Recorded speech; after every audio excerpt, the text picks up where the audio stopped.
A few weeks ago, Pete called me with what he thought was a simple question. He had just gotten off the phone with his financial advisor, and the advisor had recommended moving Pete's 403(b) into what the advisor called a comprehensive wrap account with a tax-efficient, diversified strategy under our suitability standard. Pete read me the exact phrase off the email. He waited a beat. Then he asked me, "Tom, what does any of that actually mean?" Pete is 51, has been working for 30 years, holds a graduate degree, and could not parse a single piece of what his advisor had just told him. The system wasn't designed to help him. There is an entire vocabulary used inside the financial advisory industry that sounds like investment expertise on the surface, and, when you actually decode it, turns out to be a set of phrases that reflect the industry's internal incentives more than your interests. This isn't a conspiracy. It's the natural endpoint of an industry where the person paying you doesn't fully understand what they're paying for, and where every layer of the relationship is structurally tilted to keep that asymmetry in place. I'm Tom. This channel is about real personal finance, the kind that actually works for normal people instead of the kind that gets you to click on a thumbnail. No motivational fluff, no fantasy returns, no get rich quick. Just what the math actually does over time. If that's what you want, hit subscribe. Today I'm going to walk you through 7 specific terms your financial advisor probably uses on you, what they actually mean once you strip away the polish, and what each one is costing you. Some of you are going to recognize phrases your own advisor has used in the last 6 months. By the end of this video, you'll be able to ask the questions that put the conversation on equal footing instead of leaving you nodding along to phrases you don't fully understand. Before I get into the 7, let me say something I think is important. There are good financial advisors. I know several. The good ones are almost always fee-only fiduciaries who charge a flat hourly rate or a flat annual fee, and they make their money the same way an accountant does, which is by selling you their time. The advisors I'm talking about today are not those people. According to CFP board data, only about 10 to 15% of people calling themselves financial advisors in the US are fee-only fiduciaries. The other 85% are some combination of commission-based, dual-registered, or operating under what's called the suitability standard, which we're going to define in a minute. If you have a good fee-only fiduciary, this video isn't about your advisor. It's about the other 85%. And even there, the issue isn't usually individual bad actors. It's that the incentives for the whole industry segment are pointed away from you. Term 1, assets under management.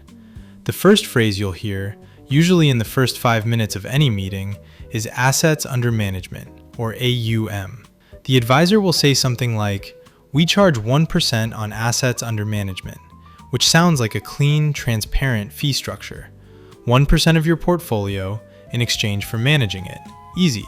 Here's what that 1% actually costs you over a working life. Imagine you're a 50-year-old with a $500,000 portfolio that grows at 7% real return over the next 14 years to age 65. Without an AUM fee, that portfolio compounds to roughly $1,289,000.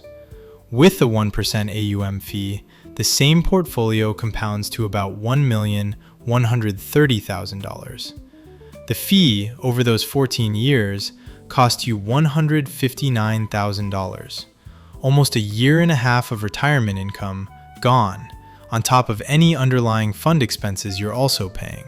Run the same math over a 40-year career with consistent contributions, and a 1% AUM fee silently removes about 24% of your final wealth. 1/4 of everything you would have had if you hadn't paid 1% of an ever-growing balance every year for 40 years. What makes AUM specifically hard on you is that the fee scales with your success. If your portfolio doubles, the advisor's pay doubles, even though they're doing roughly the same amount of work. They are billing you a percentage of compounded wealth that you, not they, generated. The honest version of this fee structure would be a flat annual fee that doesn't change just because your portfolio went up. Almost no one offers that, because the percentage model makes way more money for the advisor. Term 2, wrap fee. A wrap fee is what happens when an advisor wants to charge you AUM, but doesn't want you to notice the other layers of fees underneath. They package everything together, AUM plus expense ratios plus trading costs, and they call it a single all-inclusive fee.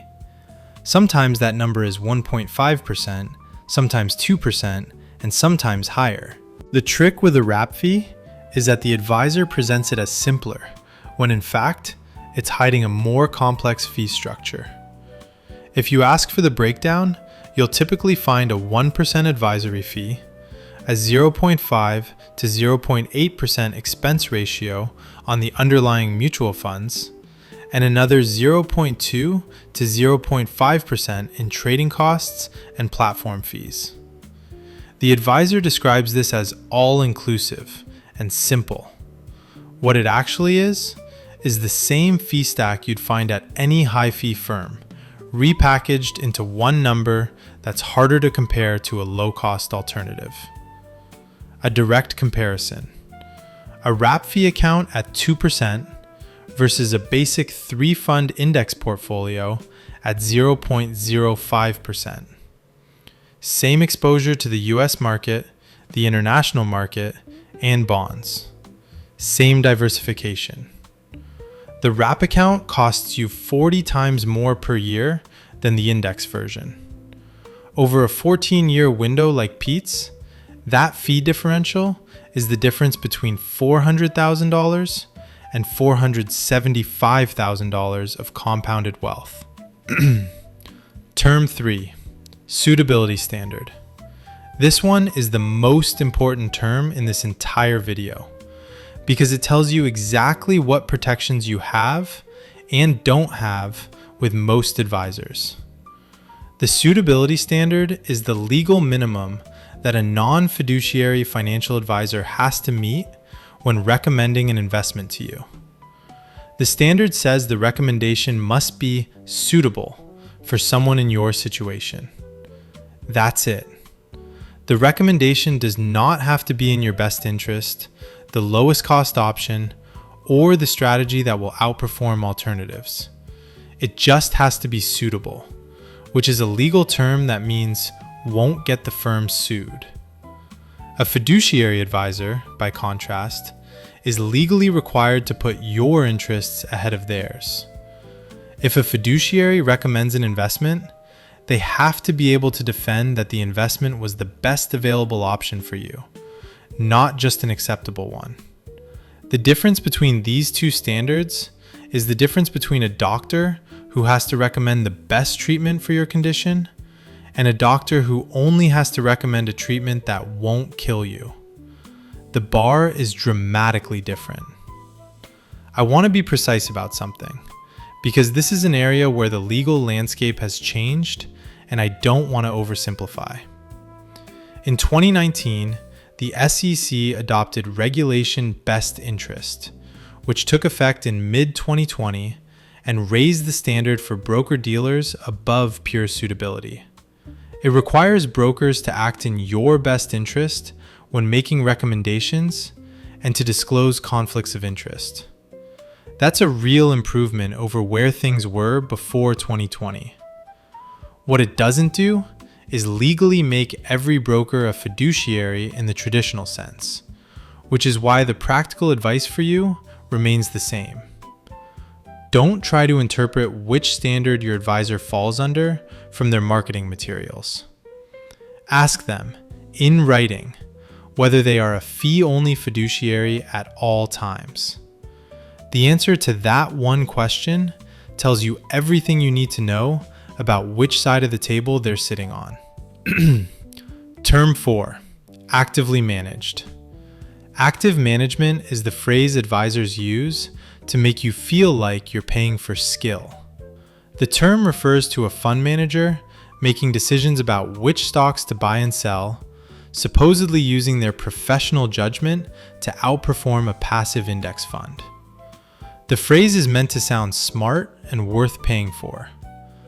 Decades of data tell a very different story. Per the Standard & Poor's SPIVA report, which has been tracking active versus passive performance for over 20 years, 87% of actively managed US large cap funds underperformed the S&P 500 over the most recent 15-year period. 93% underperformed over 20 years. The few funds that did outperform were almost impossible to identify in advance. And the funds that outperformed last decade were not the same funds that outperformed this decade. There is no reliable way to pick the active fund that will beat the index. And the average active fund charges 0.66% versus 0.05% for an equivalent index fund. This means an advisor who recommends an actively managed fund is, with about 90% probability, recommending a fund that will lose to a comparable index fund, while charging you 13 times more in expenses to do it. The reason advisors keep recommending active funds is that active funds often have higher commissions for the advisor, or the advisor's firm has a relationship with the fund company. The recommendation is suitable for the advisor's revenue.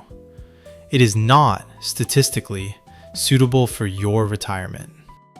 Term 5. Tax-efficient strategy. Tax loss harvesting and tax-efficient asset location are real strategies, and for the right person, they produce real value. For an investor in a high tax bracket with significant assets in a taxable brokerage account, Vanguard's research suggests tax loss harvesting can add somewhere around 0.3 to 0.6% to after-tax return per year. That's not nothing. The problem is that tax-efficient strategy gets used as a justification for fees by advisors whose specific clients don't actually fit that profile. Here's the question almost no advisor wants you to ask. If most of your investable assets are inside retirement accounts, like a 401k, 403b, or IRA, tax loss harvesting cannot help you because retirement accounts don't generate taxable events on the trades. The strategy is, by definition, only valuable in taxable accounts. When your taxable account is small, the savings won't exceed the additional fees the advisor is charging you for the strategy. If your tax bracket is moderate, the math gets even worse. Pete is the cleanest example of this. Almost all of Pete's retirement assets are in his 403b, with a small Roth IRA on the side. He has effectively no taxable brokerage account. When his advisor included tax-efficient strategy in the proposal, that part of the proposal was for Pete completely irrelevant. There were no taxable events to optimize. The phrase was decoration on a service Pete couldn't use. Ask your advisor specifically whether your portfolio composition makes tax loss harvesting valuable, and ask them to show you the math. If they can't produce a number, the strategy is decoration on your account too. Term 6. Diversification. Diversification is real and it matters. The way most non-fiduciary advisors implement it is the problem. The basic concept is sound, which is that spreading your money across different types of investments reduces the risk that any single bad investment ruins your portfolio. Where this gets complicated is that an advisor will put you in 12, 15, or even 20 different funds, each with its own expense ratio, and call that a diversified portfolio. Here's what those 12 funds usually contain: a US large cap fund, a US mid cap fund, a US small cap fund, an international developed fund, plus a separate international emerging fund, a real estate fund, a bond fund, a short-term bond fund, a high-yield bond fund, a commodities fund, maybe a sector fund or two. The advisor presents this as comprehensive diversification, but mathematically, you can get nearly identical risk-adjusted returns from a 3-fund portfolio: total US stock market, total international stock market, total bond market. 3 funds, same diversification, a quarter of the total expense ratio. The reason the 12-fund version persists is that it makes the advisor look like they're doing more work, which justifies the AUM fee while quietly increasing the total expense ratio you're paying. If your portfolio has more than 5 funds in it, ask your advisor why each fund is there and what specific risk it's hedging that the others aren't. Most of the time, the answer is some version of well-rounded exposure, which is not a real answer. Real diversification can be done with 3 to 4 funds.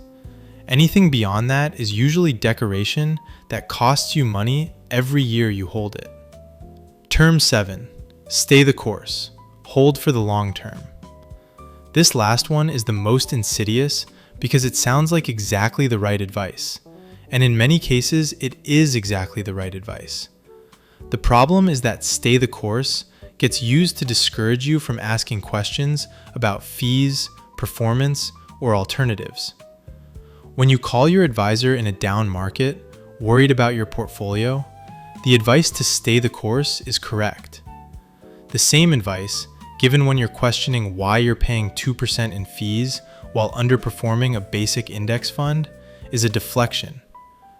The phrase becomes a way to convert legitimate scrutiny into a teachable moment about your emotional discipline. You're worried about fees? You're being short-sighted. Stay the course. You're noticing the portfolio is underperforming a simple S&P 500 fund? You're focused on the wrong horizon. Stay the course. You're considering moving to a low-fee provider? That's market timing. Stay the course.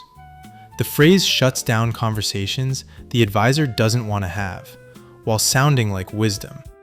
I have a friend who for 10 straight years had been told to stay the course on a portfolio that, when he finally calculated it, had returned 4.8% annually, while the S&P 500 returned 11.2% over the same period. That isn't staying the course. That's paying someone to hold you in place while everyone else moves forward. The advisor wasn't wrong about long-term investing. He was using the principle of long-term investing to deflect a conversation about whether his specific portfolio was working for the client. Those are different things. The way to know whether stay the course is genuine advice or a deflection is to ask a follow-up question. If you ask, "What specifically would have to happen for you to recommend I move to a lower cost provider?"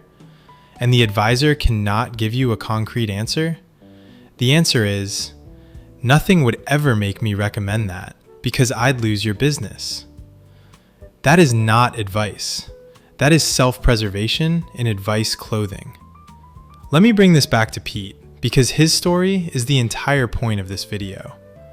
Pete called me back 2 weeks after our first conversation, having sat down with his advisor and asked, in writing, 3 specific questions.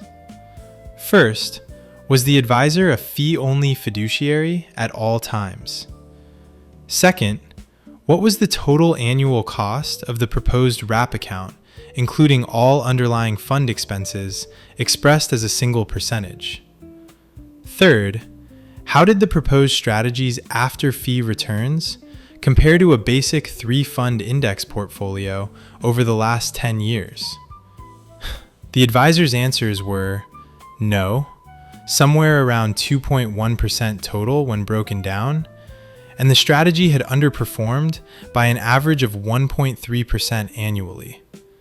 Pete fired the advisor that week, moved his 403B into a Vanguard target date fund, and based on my conservative back-of-the-envelope math, the change alone, over the 14 years he has until 65, will add somewhere well over $100,000 to his retirement portfolio. Closer to $125,000 if his returns hold near the historical average. That's not a small number. That's the difference between a comfortable retirement and a worried one, on a high school teacher's salary, gained by asking 3 questions and acting on the answers. If you currently work with a financial advisor, the action item from this video is not to fire them. It is to ask them, in writing, the same 3 questions Pete asked. Start by asking whether they are a fee-only fiduciary at all times. If they say yes without hesitation, that's a good sign. Then ask for the total annual cost of your account, including all fees, expense ratios, and platform charges, expressed as a single percentage. Finally, ask what your after-fee return has been over the last 5 and 10 years compared to a simple 3-fund index portfolio with the same allocation. If the answers are yes, under 1% total, and roughly equivalent or better, you have a good advisor and you should keep them. When any of those answers are different, you have the information you need to decide whether what you're paying is worth what you're getting. Most of the time, when people ask these 3 questions for the first time, the answer is that they've been paying for something they could have built themselves in 15 minutes for a fraction of the cost. Drop a comment with the term your advisor has used on you that you didn't fully understand at the time. I read every comment and I'll reply to as many as I can. And if you want me to walk through exactly how to build the 3-fund index portfolio that handles the investment management piece of what most advisors charge for, hit subscribe because that's the next video.